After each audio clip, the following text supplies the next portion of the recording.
สบายดีบรรดาท่านเนาะอยากเฮียนท่านผู้ชมแนวนี้ว่าเวลาไลฟ์สด YouTube เกี่ยวกับหัวข้อเรื่องรายละเอียดกรณีที่รัฐบาลค้ำประกันเงินกู้ให้แก่บริษัทพรศักดิ์ขนาด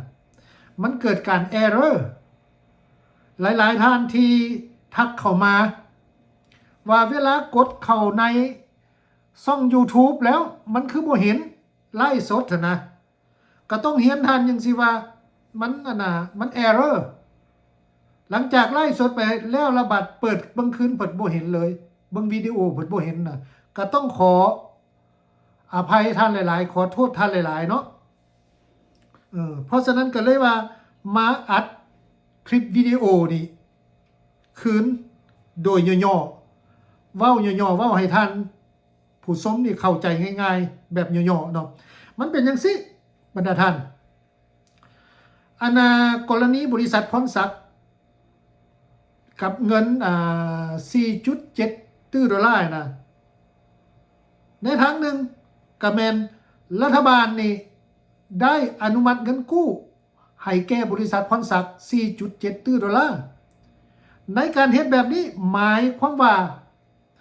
รัฐบาลนี่ได้เซ็นค้ำประกันแก่ธนาคารเพื่อให้ธนาคารนี่ออกเงินกู้ให้แก่บริษัทพรศักดิ์จำนวนเงิน4.ตื้อดอลลาร์ซึ่งการค้ำประกันเงินกู้นี่มีขึ้นพุ่นแล้วบรรดาท่านเริ่มมานับแต่ปี2011ท่านขึ้นเบิ่งมันเกิดหลายปีเติบเนาะก่อนที่ท่านนายกรัฐมนตรีท่านทองรุ้นศรีสุฤทธิ์สิเข้ามาในเวลานั้นท่านทองรุ้นศรีสุฤทธิ์เข้ามาเป็นนายกรัฐมนตรีนี่ในปี2015กันชื่อบ่ผิดบรรดาท่านก่อนที่ท่านทองรุ้นศรีสุฤทธิ์สิเข้ามาเป็นนายกรัฐมนตรีปัจจุบันนี้เพิ่นก็เป็นประธานประเทศมันก่อนหน้านี้เกิดขึ้นก่อนหน้านี้คือมันเป็นเงินจำนวนหลายแล้วมันก็ส่งผลกระทบมาจนถึงปัจจุบันมันส่งผลจังได๋บรรดาท่านรัฐบาลนี่ต้องไปเซ็นค้ำประกันนำธนาคาร3แห่ง3สถาบันการเงินใหญ่ๆอยู่ในลาวเพื่อออกเงินกู้ยืมให้แก่บริษัทพรศักดิ์เอาไปเฮ็ดโครงการพัฒนาต่างๆว่าจะเป็นโครงการก่อสร้างถนนบ่ว่าจะเป็นโครงการบ่อแฮบ่ว่าจะเป็นโครงการเขื่อนอีหยังต่างๆหลายโครงการที่บริษัทยืมไปโดยอ้างว่าจะเอาเงินไปเฮ็ดโครงการพัฒนาต่างๆเนาะบัดนี้มาเบิ่งบรรดาท่านว่ามันมีธนาคารใดๆธนาคารที่รัฐบาลค้ำประกันเงินกู้ให้บริษัทพรศักดิ์นี่มี1ธนาคารแห่งสปป.ลาวเนี่ย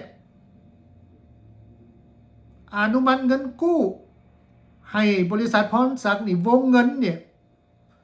อันนี้เว้าเป็นตัวเลขกลมๆเนาะวงเงินนี่ประมาณ 2.7 ตื้อดอลลาร์เฉพาะธนาคารแห่งสปป.ลาววงเงินประมาณ 2.7 ตื้อดอลลาร์บาทนี้ธนาคารการค้าต่างประเทศลาวมหาชนวงเงินที่ออกให้บริษัทพรศักดิ์นี่แม่นประมาณโดยประมาณเด้อเฮ็ดเป็นตัวเลขกลมๆเอามันจะค่อยจื้อง่ายประมาณ 1.5 ตื้อดอลลาร์ยังมีปลายอีกแต่ว่าโดยตัวเลขกลมๆ 1.5 ตื้อดอลลาร์แล้วธนาคารกรุงไทยสาขานครหลวงเวียงจันทน์นี่วงเงิน50 ล้านดอลลาร์3ธนาคารนี้ได้ออกเงินกู้ให้แก่บริษัทพรศักดิ์โดยแม่นรัฐบาลเป็นผู้ค้ำประกัน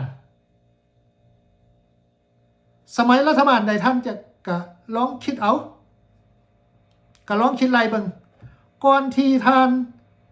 ทองลุ้นศรีสุฤทธิ์สิเข้ามาเป็นนายกรัฐมนตรีก่อนที่ท่านบุญยังวรจิตสิเข้ามาเป็นประธานประเทศในปี 2015 เพราะว่าออกเงินกู้นี่นับแต่ปี 2011 ท่านก็คิดเบิ่งมันเป็นสมัยรัฐบาลใดแม่นไผเป็นนายกแม่นไผเป็นประธานประเทศท่านก็คิดไล่บวกลบคูณหารเบิ่งว่าเป็นคือแนวใดบัดนี้ไล่รวมวงเงินกู้ยืมแล้วนี้แม่นทั้งหมดนี้เนาะทั้งหมดนี่แม่นอิงตามสัญญาการกู้ยืมนี่แม่นประมาณสิว่าจังไดประมาณ4ตื้อปลายเกือบ4.4 ตื้อเว้าตัวเลขมนๆ3ธนาคารนี้มีสัญญาการกู้ยืมเงินกับบริษัทพรศักดิ์โดยแม่นรัฐบาลค้ำประกันนี่ในวงเงินอยู่คิดรวมหมดทั้ง3ธนาคารนี่ประมาณเกือบ 4.4 ตื้อแต่ว่าในเวลาที่ถอนไปใช้ตัวจริงมันนี่บริษัทพรศักดิ์ถอนไปใช้เอาเงินไปใช้เนี่ยเกินที่สัญญากำหนดเอาไว้ถึงตัวเลขตัวจริงถึง 4.7 ตื้อแสดงว่าเกินไป 0.3 ตื้อประมาณ$300 ล้านที่บริษัทพรศักดิ์ยืมเกินขนาดคำถามก็คือว่ายืมเกินนี่มันยืมเกินได้ปะในเวลาที่เฮาเฮ็ดสัญญากู้ยืมกับธนาคารห้วยคือบริษัททั่วไปถ้าเฮาเจ้าข่อยนี่น่ะสมมุติว่าเฮ็ดสัญญากู้ยืมกับธนาคารสิยืม100 ล้านกีบสิซะแล้วเฮาสิไปถอนเงินนำธนาคารนี่เกิน100 ล้านกีบมันสิได้มันก็บ่ได้คันท่าว่าบ่มีผู้หลักผู้ใหญ่ค้ำประกันเซ็นออกให้มีคำสั่งให้เซ็นในนั้นอาจจะบ่เป็นสัญญาบ่เป็นเอกสารใหญ่ๆอาจจะเป็นเจี้ยน้อยหรือว่าแนวใดก็บ่ฮู้แต่ว่าบริษัทพรศักดิ์กันถอนเงินจากธนาคารนั้นเกินจาก 4.4 ตื้อดอลลาร์กลายมาเป็น 4.7 ตื้อดอลลาร์เกินประมาณ$300 ล้านท่านก็คิดบ้างแล้วไผเป็นผู้อนุมัติเห็นบอกก็เป็นเรื่องแปลกสำหรับประเทศลาวและที่สำคัญก็คือว่าการค้ำประกันเงินกู้ให้แก่บริษัทพรศักดิ์เนี่ยบ่ได้ผ่านการอนุมัติของสภาแห่งชาติเลยบ่ได้มีการอภิปรายบ่ได้มีการเห็นดีเห็นชอบจากสภาแห่งชาติหลายๆประเทศนี่เขาเจ้าสิอนุมัติเงินกู้ขนาดมหาศาลนี่จำนวนหลายๆนี่เขาเจ้าต้องมีกฎหมายพิเศษออกมาแล้วให้สภานี่หับหองก่อน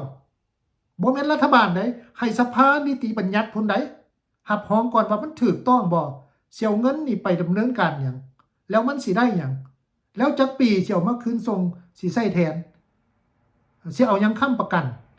เขาเจ้าเอากันถึงขนาดนั้นอยู่ต่างประเทศโดยเฉพาะประเทศที่มีความโปร่งใสหลายๆเนี่ย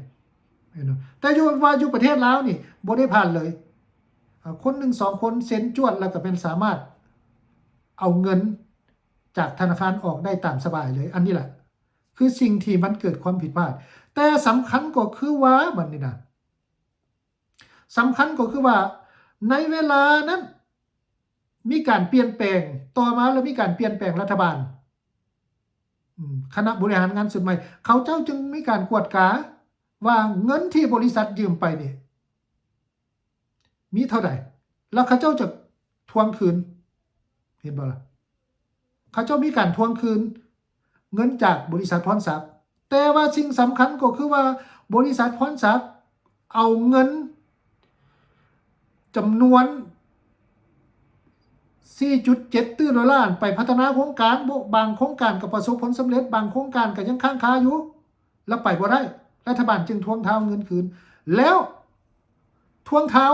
เอาเงินคืนนั่นได้เพียงแต่2 ตื้อปลายแต่บริษัทพรศักดิ์ ยังติดหนี้รัฐบาลอยู่เกือบ 2.4 ตื้อดอลลาร์เขาห้องว่ายอดเงินสำหรับข้าง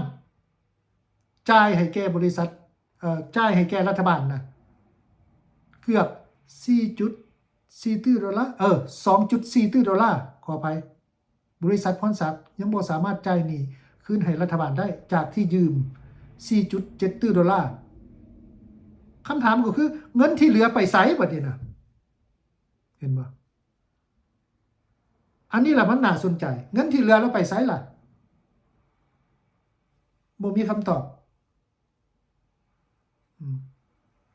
แต่ที่จริงแล้วอยู่ในกองประชุมสภาแห่งชาตินั้นเขาเจ้ากับมีการอภิปรายกันบรรดาสมาชิกสภาแห่งชาติหรือสสสนี่ก็ซักฟอกรัฐบาลบ่เป็นไงว่า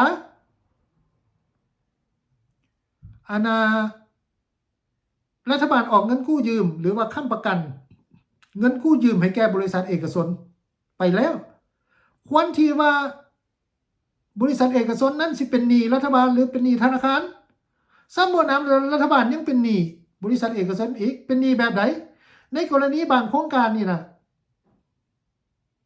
ที่ว่าเซ็นอนุมัติกันว่าจำนวนสมมุติว่า100 ล้านดอลลาร์จังซี่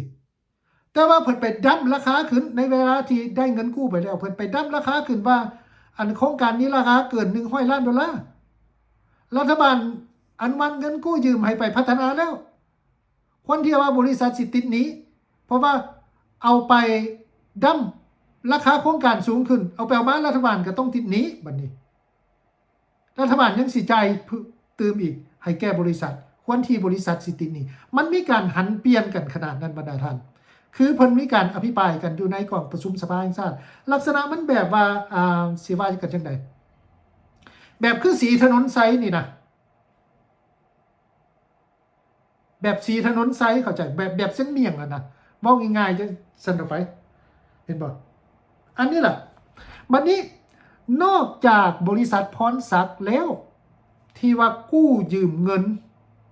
จากรัฐบาลหรือว่ารัฐบาลค้ำประกันเงินกู้ให้แก่บริษัทพรศักดิ์ยังมีอีก10 ปลายบริษัทที่ยืมเงินน้ำธนาคารโดยแม่นรัฐบาลค้ำประกันให้นะก็เป็นจังซี่ก็บ่มีเงินมาส่งคืนให้แก่รัฐบาลสุดท้ายรัฐบาลก็รับเคราะห์ผู้ที่เซ็นนั่นก็ได้แต่ว่ารัฐบาลสุดก่อนไปก็เบิดภาระไปแล้วเด้มันก็ต่อภาระให้แก่รัฐบาลสุดต่อมาอีกมันก็เป็นทำนองนั้นเห็นบ่เขาจะว่ามี10 ปลายบริษัทพุ่นที่ว่ายืมเงินรัฐบาลไปแล้วรัฐบาลออกเงินกู้ยืมให้แล้วบ่เอาคืนเงินมาใช้เห็นบ่คันรวมกับบริษัทพรศักดิ์มันสิเป็นเงินจากตื้อดอลลาร์ท่านคิดเบิ่งมันเป็นจำนวนหลายได้บรรดาท่านเห็นบ่อันนี้แหละคือสิ่งที่เกิดขึ้นอยู่ประเทศลาวสรุปง่ายๆแนวนั้นก็คือว่ารัฐบาลได้ค้ำประกันเงินกู้ยืมให้แก่บริษัทพรศักดิ์ในวงเงิน 4.7 ตื้อดอลลาร์แต่บริษัทพรศักดิ์เอามาใช้เพียงแต่2 ตื้อปลายส่วนที่เหลือเกือบ 2.4 ตื้อดอลลาร์บริษัทพรศักดิ์ยังติดหนี้รัฐบาลอยู่และบ่สามารถที่ว่าจะจ่ายคืนได้เพราะว่าบริษัทพรศักดิ์มีเงินอยู่ในบัญชีหันพอเพียงแต่100 ล้านกีบเท่านั้นเห็นบ่อันนี้อิงตามบทบันทึกระหว่างบริษัทพรศักดิ์กับองค์การที่ว่าต่างหน้าให้รัฐบาลได้เซ็นกันเกี่ยวกับการชำระหนี้สินอันนี้ข้อมูลตัวนี้ค่อยได้มาเนาะสำหรับ EP นี้ก็สิมีประมาณนี้เนาะสั้นๆง่ายๆกระทัดรัดแนวนั้นท่านที่เข้ามารับชมช่อง YouTube อุ่นแก้วคนกับข่าวแล้วก็ช่วยกดติดตามกด Subscribe กดไลค์กดแชร์ให้ด้วยเนาะสำหรับ EP นี้ลากันไปก่อนพบกันใหม่ EP ต่อไปสบายดี